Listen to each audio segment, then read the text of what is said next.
The coffin was still open when the letter slipped into my hand. I can still feel the touch of the paper, cold, thin, trembling, as if it carried a secret too heavy for its size. People around murmured prayers, but all I heard was the sound of my heart, beating loudly and irregularly inside my chest. My husband was dead. The man with whom I had shared a whole life now lay silently before me. And yet, even in death, he had something to tell me. They say the funeral is the final goodbye. But what if the real goodbye comes inside an envelope? What if the person you buried was never who you thought you knew? That question burned inside me as I held that piece of paper in my gloved hands, as if it were the only thing capable of keeping me standing. The air inside the church felt thick. The scent of the flowers, lilies, his favorites, was suffocating, almost ironic. I watched the people crying, their faces contorted with pain, without imagining that, behind my black veil, my grief was already beginning to transform into something else. Anger. Curiosity. I wanted to tear open the envelope right there, among the candles and wreaths, but something inside me whispered, "Not yet." It's strange how a simple object can change the way light enters a place. That letter pulsed in my hand as if it were alive, and with each second I delayed opening it, I felt the lie stretching around me, about to break. The woman beside me, his sister, placed her hand on my shoulder and murmured that I was strong. I almost laughed. That wasn't strength. It was paralysis. It was the body trying to maintain its dignity while the ground began to crumble. When the priest began to speak, his words became a distant hum. I saw my reflection in the glare of the coffin, distorted, fragile, almost unrecognizable. Behind me, dozens of attentive faces, but none of them saw what was really happening. They all thought I was crying for the husband I had lost. But what I was actually crying for was the end of what I believed to be true. Each sound seemed louder, the rustling of dresses, the echo of shoes on the floor, the sound of rain starting outside. Everything seemed to warn me that the world was about to change. Because deep down I already knew. When I opened that envelope, there would be no going back. There would be no forgiveness. I remember thinking with unbearable pain about how cruel life can be, hiding its greatest revelation within a funeral, like a rose blooming among ashes. And I wondered, what kind of man leaves a confession instead of an apology? The envelope was addressed to me. The handwriting, his, was familiar, precise, the same handwriting that had always given me a sense of security. But that day, those same letters looked like cracks in the earth. I ran my finger over my name and felt a shiver run through my body. Outside, thunder broke the silence. People bowed their heads for a final prayer. I stood motionless, the letter in my hands, as if holding a sentence. And perhaps it was. Because what I was about to discover wouldn't just change how I saw the man I loved. It would change everything I believed about love, loyalty, and who I truly was beside him. Tell me, how do you cry for someone who, deep down, you never got to know? When the funeral ended, people began to leave in silence, as if each step on the cold floor was a reminder that life goes on even when ours seems to have stopped. I stayed, sitting in the last pew, the envelope still in my hands. It seemed to weigh more than the coffin, and for a moment I thought that if I opened it right there, the world would collapse along with it. The rain beat against the church windows, and the sound was almost hypnotic, as if the sky also had something to confess. That piece of paper was more than a letter. It was a boundary. Before it, I was a woman in mourning. After it, I would be a different person. And that scared me. There are pains that freeze us, and there are others that push us into an abyss from which there is no return. I felt that that letter was both at the same time. When I finally left the church, the city seemed empty. The streets glistened with rain, and the lights reflected in the puddles like tiny melted stars. I walked slowly, the envelope pressed against my chest.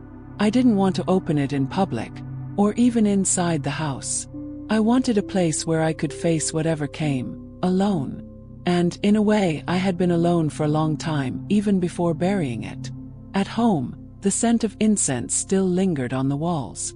The flowers sent by friends filled the room with a melancholic beauty, like a backdrop attempting to disguise the truth. I left my coat on the chair, turned on a single light, and sat at the table. The envelope lay there, motionless, between my hands, while everything inside me churned. His handwriting seemed to stare at me. The letters were confident, almost elegant, like the man I thought I knew. "For my wife," it said. Simple, direct, and cruel. For a few seconds, I remembered his last days. The weariness in his eyes, the long pauses before speaking, the silences between us that already sounded like farewells. Did he know? Did he write this hoping I would hate him less? I grabbed a pair of scissors and cut the seal. The sound of the paper tearing was faint, but it seemed to echo throughout the entire house. Inside, there were 3 carefully folded sheets of paper. No scent, no date. Just words, aligned, organized, ready to dismantle me. I began to read. The first sentences were gentle. They seemed like a plea for forgiveness. He spoke of regret, of mistakes made in silence. But as the lines went on, the gentleness transformed into something denser. He mentioned truths that need to be said, even too late. My throat went dry. The letter wasn't an ordinary confession. It was a revelation. His words pierced me like sharp knives. With each paragraph, an image surfaced in my mind. A memory, a gesture, a lie disguised as affection. It was like watching, in slow motion, the story of my life rewriting itself before my eyes. And the most frightening thing wasn't what he said. It was what he left unsaid. I closed my eyes for a moment. The sound of the rain seemed louder now, beating against the windows as if it wanted to get inside. Tears came, not from sadness, but from clarity. It was the kind of pain that arises when the truth finally finds a body tired of pretending not to see. I stood up, walked to the window, and looked at the dark sky. The cold wind brushed against me, and for the first time since it all began, I took a deep breath, without haste, without guilt. Because something inside me told me that this letter didn't end there. That those words were only the beginning of something he never imagined I would have the courage to discover. And perhaps that's why so many people choose to stay here, following each revelation, because they know what it's like to have their lives divided into before and after. I just didn't know that the after would begin precisely on the day I buried him. His words began to blur before my eyes. For a moment, I thought I was reading it wrong, that the pain was making me see what wasn't there. But it was all there in blue ink, letter by letter, as if he had deliberately left each stroke to hurt me. He was talking about another woman, not as a fleeting affair, but as someone he loved in silence, and kept secret for years. Someone who, according to him, gave him back the life that marriage had swallowed up. The ground seemed to give way beneath my feet. The walls, once familiar, became foreign. I was surrounded by memories of him. Smiling photographs, gifts he had given me, old letters with promises that now rang false. The irony was almost cruel. He left me the truth as his inheritance. A testament not of possessions, but of lies. The letter continued. He said he tried to distance himself from this woman, but couldn't.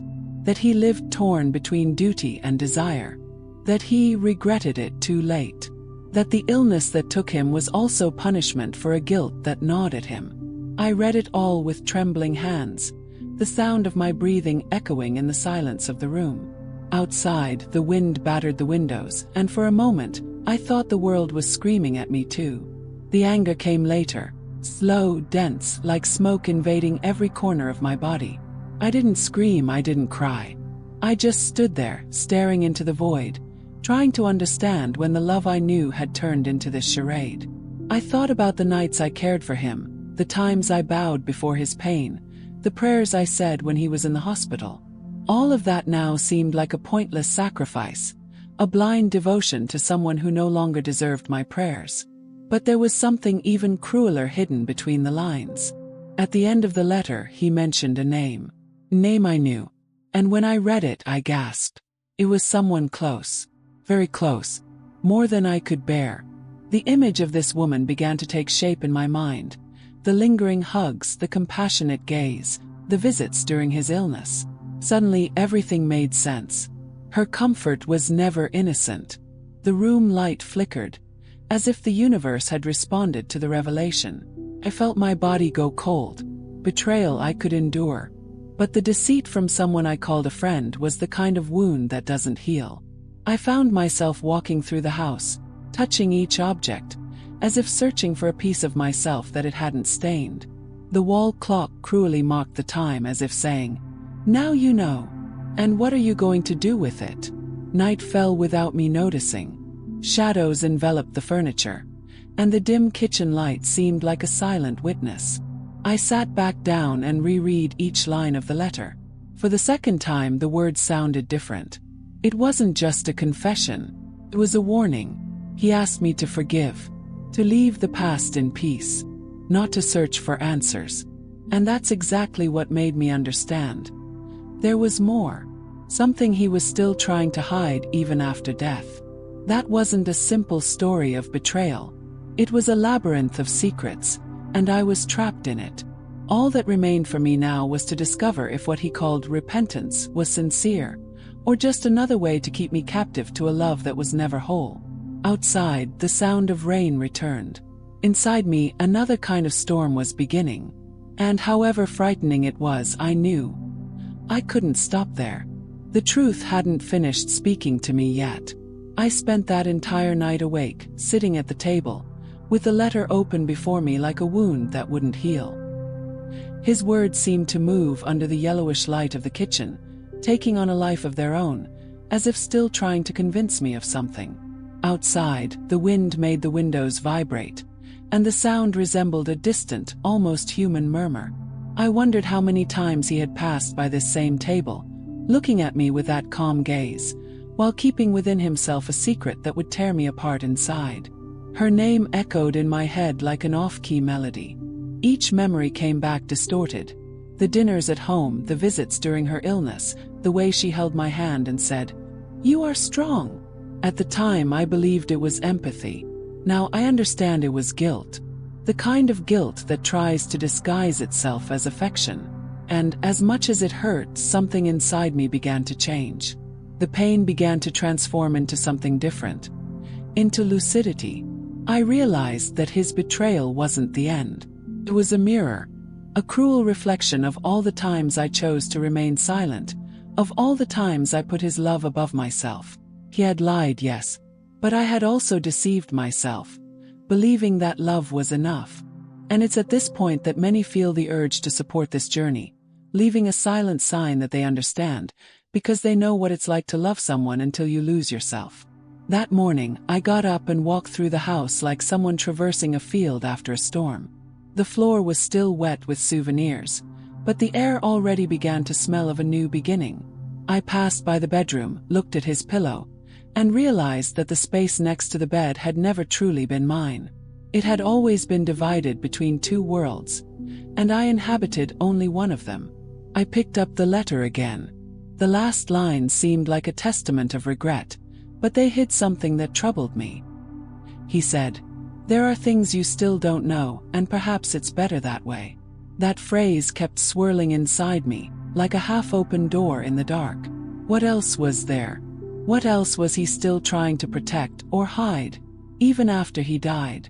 In the living room mirror, I saw my own reflection. And for the first time, I didn't see a betrayed widow. I saw a woman who had survived. Tired features, teary eyes, but alive. The kind of look that appears when illusion dies. I felt like smiling, not with joy but with relief. It was like breathing after years underwater. Dawn arrived silently. The curtains fluttered in the gentle breeze, and the golden light delicately flooded the house, touching every corner with a silent promise. I felt that life somehow wanted to show me something. Perhaps a path, perhaps just a reason to keep going. I went to the shelf where we kept the photo albums. I opened the first one, and there we were. Smiling, young, believing that love was enough. Each photo was a memory and, at the same time, a lie. His smile in the pictures was the same as in the letter. Beautiful, serene, but false. Yet, looking at myself in those photos, I realized something different. I was whole. I was someone before him. And that memory was the first step to existing again. As the sun rose, I realized it wasn't the end of morning. It was the beginning of an awakening. And even without knowing what was to come, a certainty formed within me. The truth, however painful, always comes to set us free. And mine hadn't finished revealing itself yet. The following hours dragged on as if time had lost its meaning. I moved through the house as if walking on rubble. Each object seemed to hold a secret, each photograph a gaze that I now interpreted differently. It was curious how, after the truth, even silence took on a different sound. It was no longer the echo of absence, but the memory of everything that was said and hidden at the same time. I ran my fingers over the piano he loved so much, and realized that it had been months, perhaps years, since those keys had played a melody. The dust accumulated like a metaphor. Everything that is not cared for dies, even love. And there was the proof. A life built on notes that never sounded again. The letter, still on the table, seemed to observe me from afar. I looked back at it like someone staring at a cracked mirror. The reflection was me, but it wasn't me either. There was a question that wouldn't leave me in peace. Who would he have been if he had been honest? And who would I have become if I had known sooner? His regret was a weight now on my shoulders. He begged for forgiveness, but the forgiveness he wanted was impossible, because you can't forgive what you never had the courage to be true to. Even so, something inside me tried to understand. Love, when it matures, learns to coexist with hurt. And perhaps that was what I was learning now. The following dawn arrived with the scent of fresh coffee and damp earth. I opened the windows, and the wind carried the sound of birds, as if the world, indifferent to my pain, continued its course. For a moment, I envied their simplicity, flying without carrying memories. I, on the other hand, was made of them, and each one weighed a little more than the last. Yet there was something new there, almost imperceptible. A thread of freedom. I picked up the photo album again. Between the pages, I found a smaller, folded envelope, with the same handwriting as his. My heart raced. I didn't remember seeing it before. For a moment I hesitated. Maybe I already knew what was coming. Even so, I opened it. The paper was yellowed, as if it had been written a long time ago. The words were short, direct, without the confessional tone of the other letter. It was almost a reminder. If I'm ever not here, look in the office safe. You deserve to know everything. Everything. That word struck me like a bolt of lightning. I knew that safe was behind the painting on the wall, the same one he said only kept work documents in. I walked over there, and the sound of my footsteps echoed on the cold floor. The painting was heavy, and the touch of the metal frame made my fingers go cold. Behind it, the safe, intact, discreet, with the same combination I had forgotten years ago. I stood there for a few seconds, observing the object, as if it were breathing.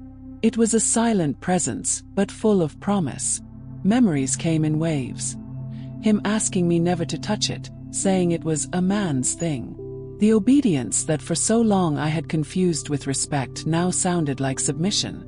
And it was there, before that cold wall, that I realized. Freedom sometimes begins with a small gesture, disobeying. I turned the knob. The metallic sound of the gears was the prelude to something bigger. When the lock gave way, my heart nearly leaped out of my chest. Inside, there were neatly organized folders, old photos, and a small wooden box, unlike anything else there. Picked it up carefully. The touch was smooth, polished. Opened it. Inside, a wedding ring different from mine, and a necklace I'd never seen before. The metal still gleamed, as if it had been worn recently. At the bottom of the box, a short note, in his unmistakable handwriting. "Now you understand." The words burned more than any confession. I closed my eyes and took a deep breath. The sound of the rain returned outside, rhythmic, insistent, as if the world awaited my reaction. But I didn't cry, nor did I scream. I simply understood. The love he experienced elsewhere had a name, a face, and now, proof. And somehow, I knew that discovery wasn't the end. It was merely the door opening to an even greater truth. I stood there before the open box, the necklace still trembling between my fingers. The cold metal seemed to pulse, as if it held the echo of a story that wasn't mine. The morning light streamed through the curtains, casting shadows on the floor, and for a moment everything seemed distant. The house, the pain, even the sound of the rain outside. It was as if time had stopped to observe me. And yet, inside me everything was moving. A silent avalanche, made of memories, anger, and a strange curiosity that prevented me from letting go of that object. I turned it in my hand, observing the detail of the chain. Delicate, almost identical to the one he had given me on our 20th anniversary. The difference was in the pendant. A small, bright blue stone, unlike anything he would have chosen for me.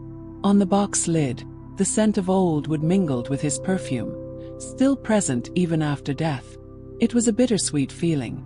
My body reacted with longing, but my heart was already learning to distrust even the most tender gestures. I sat on the floor. The cold of the floor seeped through the fabric of my dress, bringing an uncomfortable clarity. I remembered the nights he worked late, the times he hung up the phone hastily, the sudden trips. Everything fit together now, like pieces of a puzzle I never wanted to assemble. And yet, something in me resisted hating him completely. Because the truth is that love, even wounded, takes a long time to die. It hides, tries to survive in the corners of memory, disguises itself in small recollections. A laugh, a touch, a promise whispered in the ear. But that box, it was the end of any illusion. At the bottom there was also an old photograph. I pulled it out carefully. He was there, smiling, younger, with his arm around a woman I didn't recognize. The setting was the same chalet where we spent our honeymoon. On the back of the photo, a date. 11 months before he fell ill. The same time he swore eternal love to me. My breath escaped me as if the air had become too heavy for my lungs. The anger returned, but this time mixed with a kind of serenity that only comes when the pain has already burned everything inside. I no longer needed explanations. They were all there, in the photo, in the necklace, in the silence. He had lived another life, and I, unknowingly, had lived alongside a ghost. I stood up slowly, still holding the necklace. I walked to the living room mirror and looked at myself. The woman reflected there was not the same as before. Her face was tired, her eyes swollen, but there was a new firmness in her expression. It wasn't just grief, it was lucidity. It was the realization that I couldn't change what he had done, but I could decide what to do with what remained. I put the necklace around my neck. Not as a memento of him, but as proof of myself. A reminder that I had survived the truth, and that, however painful it was mine now. I went to the window, opened the curtains, and let the light flood in. The brightness filled the room, and for a moment, it seemed as if the house was breathing again. The rain had stopped, but the smell of wet earth remained, dense and real. The letter, the box, the photo, each element told me a story within the story. And deep down I felt that something was still missing. A piece he hid not out of guilt, but out of fear. Perhaps something that could change everything again. I looked at the still open safe, at the papers inside, and had the distinct feeling that the truth, the one I believed I had reached, was only the surface. Beneath it, there was another layer, deeper, darker, and now calling to me. The wind blew through the window, lifting the edge of one of the folders in the safe. A subtle, almost imperceptible movement, but enough for me to understand. I hadn't reached the end yet. The house seemed to watch me silently, waiting for me to take the next step. And suddenly I realized that fear and courage are made of the same stuff. They just change names when we decide what to do with them. I picked up the briefcase that the wind had touched. It was as if something or someone wanted me to see it. The pages inside were yellowed, some with fingerprints, as if they had been handled hastily. The first page bore a name I didn't recognize. Then dates, signatures, contracts. Little by little, the story began to unfold before me. Investments, accounts, transfers, all in the name of a woman who wasn't me. The cruelest part was realizing the calm with which he had built that parallel life. No mistakes, no loopholes. Everything meticulously planned, as if infidelity had become routine. I closed my eyes for a moment. The distant sound of cars on the street mingled with the ticking of the living room clock, marking time with unsettling precision. Each second was a reminder. The world doesn't stop when you discover you've been deceived. Keeps going. And you have to decide whether to move forward or remain stuck amidst the wreckage. I carefully folded the papers and noticed that, at the bottom of the folder, there was a recent photograph, dated just a month before his death. In it, he was with the same woman, smiling in a cafe I knew well. The same one we used to go to on Sundays. The same corner table where he told me that silence was our refuge. I felt the blood pounding in my temples. Suddenly, all the times he said, "I need some time," transformed into vivid images of well-rehearsed lies. But, curiously, along with the pain came something I didn't expect: clarity. For the first time I saw everything without romanticism. Without the veil of hope, without the fear of being alone. The truth is, he underestimated me. He thought the fragility he saw in me was incapacity. He didn't realize that the silence of mature women isn't giving up. It's strategy. It's the time we need to understand where the mistake was and where the strength begins. I started thinking about how many other women have experienced something similar. How many received less than they deserved and still blamed themselves? How many swallowed tears and fake smiles just to keep the house standing? And perhaps that's why so many choose to stay here, following stories like mine. Because in some way, each revelation touches an old wound. A wound that we learned to hide well.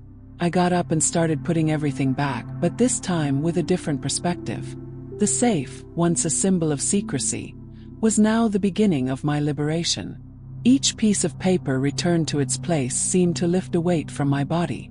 The pain was still there, but something inside me was beginning to reorganize itself, as if I myself were an antique piece of furniture being restored piece by piece.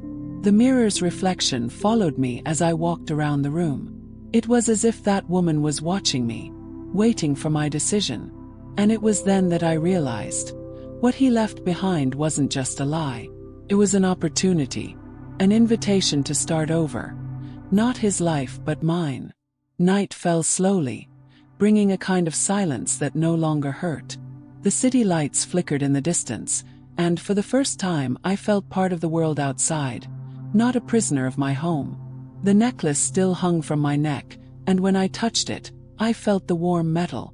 It was strange, as if that object, once a symbol of betrayal, had now become a reminder of how much I had changed. I sat back down at the table, looked at the initial letter, the one I started reading at the funeral, and realized I no longer needed it. What was once grief was now a lesson. And perhaps that's why so many see themselves in these stories. Because at some point, everyone has been deceived by someone who promised eternal love. I closed my eyes and took a deep breath. The pain hadn't gone away, but it no longer controlled me. It was only a part of me, not the whole thing. And in that silent moment, a question formed in my mind, faint, almost whispered. What would you do if you discovered that the love of your life had built a world without you? That night, sleep wouldn't come. The ticking of the clock seemed to mock me, each second opening a new rift between what I believed to be my life and what it truly had been. The shadows projected on the wall took on shapes, memories, figures from the past. I saw myself there. Younger, confident, laughing beside him at parties, believing that love and security were the same thing. But what is security when the ground beneath your feet is made of secrets? Got up slowly. The cold floor beneath my bare feet brought me back to reality. I walked through the house, passing through the rooms as if visiting a museum of my own naivete. Every corner held an echo of him, the scent of his cologne still lingering on the hanging tie, the chipped cup he used every morning, the old book of poems I never saw him finish. It was curious to realize how lies also leave physical traces. Absence weighs heavily, but the vestige of what was is even more cruel. Dawn found me sitting on the sofa, my head resting in my hands. For the first time I thought not only about what he had done to me, but about who I had become trying to be enough. Love, when it blinds, not only makes us lose the other person, it makes us lose ourselves. And betrayal, however devastating, is sometimes the only mirror capable of showing us what we pretended not to see. With each memory, a new layer peeled away. I remembered his tone of voice when he said I worried too much. The times he turned my suspicions into exaggerations. The way he made it seem like the mistake was mine. And I, like so many women, accepted the blame that wasn't mine. The habit of believing in love overshadowed the instinct to protect oneself. And that's how, slowly, the soul is silenced. Outside, the wind picked up. The curtains danced, and the moon, reflected in the glass, illuminated the letter still on the table. It was as if it were calling to me again. There was something about it that I hadn't noticed before. A line at the bottom, written in smaller letters. I got up and walked over to it. The ink was almost imperceptible, faded. I read and reread the words. Not everything is as it seems. My heart raced. It wasn't a metaphor. It was a warning. The kind of thing only someone afraid of their own secret would write. I looked again at the safe, still open like an exposed wound. And then I realized something that had escaped me until that moment. There was a false bottom. The slightly displaced wood revealed what he had tried to hide until the end. I took a deep breath before touching it. My fingertips trembled. The lid lifted, revealing an old wax-sealed envelope with the same seal he used on business letters. Inside, there was only a sheet of paper, carefully folded, and a small key attached by a red thread. Opened it. If you've made it this far, it's because you're finally ready. The words pierced me like a whisper from beyond. What you'll find with this key isn't about me. It's about you. I looked again at the thread, now between my fingers. The key was small, old, with signs of wear. It looked like it belonged in a box, not a door. I looked around and tried to remember all the objects that could match that shape. That's when my eyes found the old trunk in the corner of the room, the one he had given me on our first anniversary and which I had never been able to open. I walked over to it. The smell of wood and time enveloped me. The metal of the lock was cold, almost freezing. I turned the key, and a soft click echoed in the silence of the house. Inside, only a notebook with a brown cover, yellowed with age. No name, no date. I opened the first page. For her. That's what it said, in his handwriting. For a moment, the ground seemed to give way beneath me. The she could be anyone, the woman in the photo, the distant sister, or even me. But the way the letters were traced, with a restrained tenderness, made me hesitate. I touched the paper carefully, as one touches a living memory. The following words, though simple, had the power to divide my life in two. And there, with my heart caught between fear and courage, I understood. The story was not yet over. It was only beginning to unfold, layer by layer, like a wound that, when exposed, finally begins to heal. I slowly turned the pages of the notebook, and his handwriting seemed to transform before my eyes. No longer the firm, elegant stroke I knew, but something trembling, almost hesitant. The words, however, had a weight that time could not erase. He wrote as one who tries to make peace with his own past, as if each line were a postponed confession. The first paragraph was addressed to me. He called me by the nickname only he used, the one I hadn't heard in years, and suddenly everything seemed more intimate, more cruel. If you are reading this, it is because you finally understand that the truth never dies, even when we try to bury it. I felt the thin air around me. He spoke of decisions made out of love, of choices that saved one life and destroyed another. But what was most disturbing was the absence of details. He never said what or who. He only left clues, loose fragments that seemed to refuse to fit together. With each page, the text became more confusing, mixing regret and fear. There was something he seemed to be hiding even from his own conscience. It wasn't betrayal, he said in one passage. It was necessity. But necessity for what? For whom? The sound of the rain returned to beat against the windows, marking the rhythm of my reading. My heart followed the rhythm, accelerated, restless. On one of the last pages, a sentence struck me like a blow. Look for Clara. The name sounded familiar, yet distant, like an echo of a memory that refuses to be remembered. I repeated it softly, as if the sound could help bring something forgotten to the surface. Clara. The name swirled inside me, lighting an unsettling light. Suddenly, I remembered the woman in the photograph. The smile, the gaze. There was something about her that I was trying not to see. I ran to the photo and placed it next to the notebook. The resemblance was undeniable. The same delicate features, the same sparkle in her eyes. But there was a subtle, almost imperceptible difference that I could only notice now. The lips, the shape of the chin. Features that were all too familiar to me. That's when I realized. She was young enough to be my daughter. A shiver ran down my spine.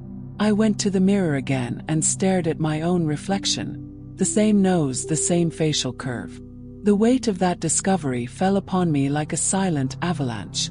What if the secret he had tried to hide for so many years wasn't just a betrayal, but an entire life built on an even bigger lie? I sat down, my hands trembling. Images swirled in my mind. The whispered phone calls, the long journeys, the guilt disguised as kindness. Now it all made sense, or perhaps it was beginning to. I returned to the notebook. On the last page, the words were almost illegible, blurred by some old tear. One day she'll understand. I just wanted to protect them. Protect them. The word reverberated like thunder. Two women. Me and her. The world spun for an instant. I stood up, staggering, feeling the ground receding. The room seemed smaller, the air thicker. My whole life I believed his love was my refuge. And now I realized that perhaps it had only been a wall, erected to hide another story behind it. I looked out the window. The day was beginning to dawn, but the light had a different tone. Pale, hesitant. The rain had stopped, but the clouds still covered the sky, as if the world, too, hesitated between revelation and silence. On the floor, the photo and the notebook lay side by side, like two versions of the same truth. And there I was, caught between the need to know and the fear of what that knowledge would bring. I closed the notebook slowly, like someone closing a chapter they don't yet fully understand. Outside, a ray of sunlight broke through the clouds and illuminated the necklace around my neck. The blue stone shimmered for a moment, alive, almost pulsating. And in that fleeting reflection, I saw not his face, nor the woman's in the photo, but my own. It was as if, finally, the story he'd tried to control began to belong to me.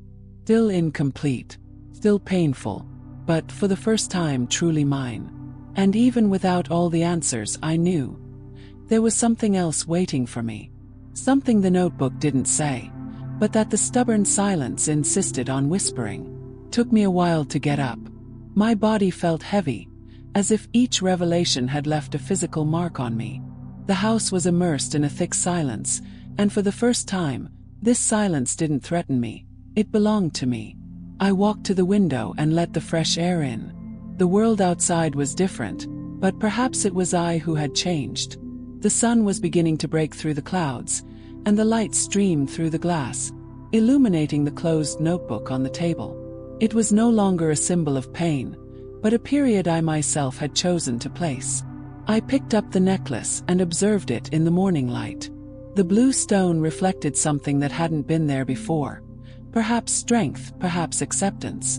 For a long time I believed that love and truth were synonymous, but now I understood that truth is what remains when love dies.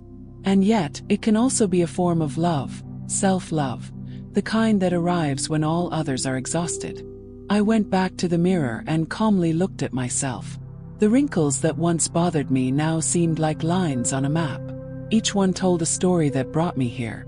I no longer saw a betrayed woman, but an awakened woman. The difference is subtle but profound. The first asks why.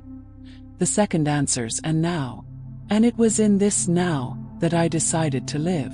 I ran my fingers over the pages of the notebook one last time and placed it inside the box, along with the necklace. Then I closed the safe. Not out of fear but out of respect. There are truths that need to be kept, not because they hurt, but because they have already served their purpose of teaching. And that, I knew, was one of them. I walked slowly through the house, observing everything in a new light. The flowers in the living room vase, once wilted, now seemed to have begun to breathe again. The sound of the clock, which had bothered me so much, sounded almost like music. Even the shadows on the walls seemed less dense. It's curious how pain changes shape when we stop resisting it. I remembered Clara. Her name, her face, the possibility of a bond that existed outside the lie that united us. For a moment I thought about looking for her. Not to accuse her, but to understand. Perhaps she too was a victim of the same deception. Perhaps, like me, she had spent her life believing in a half that never existed whole. I felt an almost childlike urge to laugh. The irony of it all was too clear. A man who lived trying to hide his past ended up offering me a future I would never have found without his lies. Sometimes life's justice comes disguised as tragedy. I sat at the table and let the sun touch my face. I closed my eyes and took a deep breath. The pain was still there, it's true. But now it had a purpose. It was like fire that, after destroying, purifies the soil so that something new can be born. I knew that one day I would tell this story, not to expose but to liberate. Because every woman at some point needs to hear that the end of a love is not the end of herself. It is at this moment that many feel the urge to leave a silent sign, a small gesture, as if to say, I've been there too. And perhaps that's why I continue here, sharing what I've learned, because each retold story ignites a flame in the listener. And that flame is what keeps us alive. I got up, picked up the notebook, and put it on the shelf among the books I loved most. Not as a memento of him, but as a memento of myself. Because, in the end, this wasn't a story about a man who lied. It was about a woman who finally learned to see. I looked out the window one last time. The morning was already in full swing, and the world outside continued on its course. I felt a strange, serene peace, like someone who finally understands that not everything needs an answer. Some truths are enough simply to exist. Today, I am no longer the woman who believed in eternal promises. I am the one who has learned that eternity lies in the instant you decide not to lose yourself for anyone. And if you've made it this far with me, it's because you also know. Freedom begins when pain transforms into courage. So before you go, leave a trace of yourself here. A word, a thought, something that says this story touched you too. Because stories like these never end. They simply change, within those who have the courage to listen to them until the end.